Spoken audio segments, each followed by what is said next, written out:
Hello and welcome to Quick Charge by Electrek, keeping you in the fast track with daily EV and green energy news.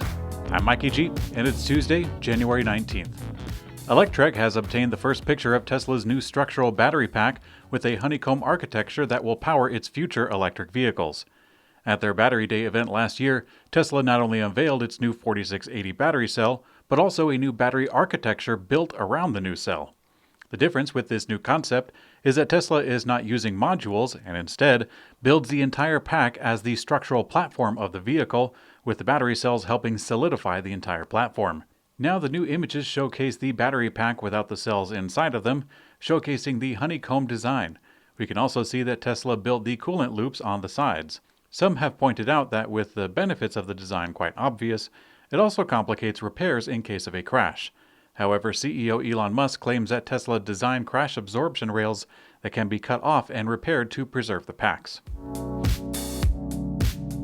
Tesla is suing a Chinese media group over an article that described Tesla as having serious quality issues and poor working conditions at Gigafactory Shanghai. Ping West, a Chinese publication that describes itself as the story of China's tech evolution beyond the headlines, published a damning article on Tesla last month titled Giga Sweatshop Meets Corporate Overlords, an exclusive look into how Tesla China runs its Shanghai Gigafactory 3. The article includes wide-ranging claims of quality problems at Tesla's factory, as well as bad working conditions and even questionable sales tactics. Tesla and CEO Elon Musk in particular have been known to fight back against media, but in a rare move, the automaker is actually taking Ping West to court over the article.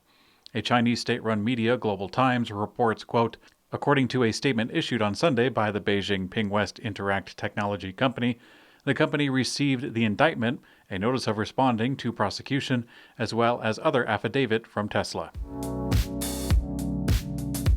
Rivian has already been impressing us with its capacity to raise money, and the electric pickup truck startup is not slowing down, as it has a new $2.6 billion investment. The electric vehicle startup has yet to bring a vehicle to production, but they took a $700 million round of funding led by Amazon, $500 million from Ford, $350 million from Cox Automotive, $1.3 billion from various sources in 2019, $2.5 billion back in July, and now another $2.65 billion today. Rivian founder and CEO R.J. Scarnage commented on the announcement saying, quote, this is a critical year for us as we are launching the R1T and R1S and the Amazon commercial delivery vehicles.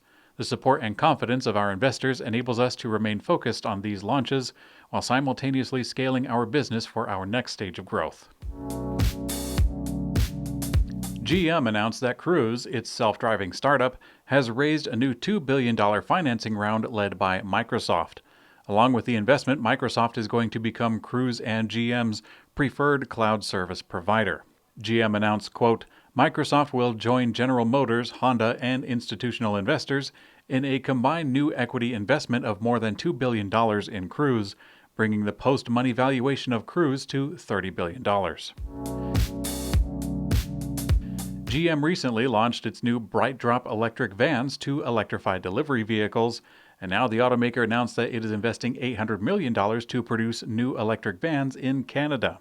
Last week, General Motors announced BrightDrop, a new division and brand, which will offer what they call an ecosystem of electric first-to-last-mile products.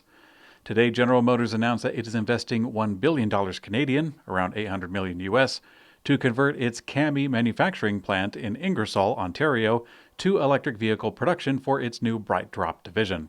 GM currently uses the factory to produce the Chevrolet Equinox SUV, but it plans to move quickly in order to start producing the new electric van by the end of this year and start deliveries to BrightDrop's first customer, which is FedEx.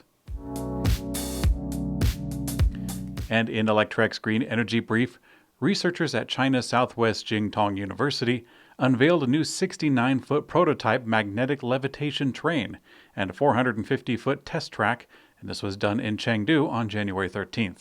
The prototype train can run up to 385 miles per hour, and the developers hope to eventually boost it to 497. This means that it could transport passengers between Beijing and Shanghai in just 3.5 hours. And if you're curious, it currently takes around 2 hours nonstop to fly the same journey in an airplane. And finally, in Electrek's personal mobility coverage, Electric bike company Sandors just pulled up the curtain on its first ever electric motorcycle, the Sandors Metacycle. The new commuter electric motorcycle might be the first truly low-cost electric motorcycle capable of both city and highway driving. At $5,000, the Metacycle sports a top speed of 80 miles per hour, an 8-kilowatt rear hub motor, a 4-kilowatt-hour removable battery, and the company generously states that it can attain 80 miles of range, although it's probably not likely at highway speeds. Nonetheless, it is a commuter electric motorcycle intended for a mix of city riding and short highway jaunts. A new electric bike review was published on Electrek's YouTube channel, this time for the Evelo Delta X. The Delta X is a fun combination of commuting, durability, and a forward riding to make fun with any adventure. With good components all around, it makes for a fun trip with every trip. Thanks for watching Quick Charge by Electrek. We also have an audio version on your favorite podcast player. I'm Mikey G, and I hope you have a great day.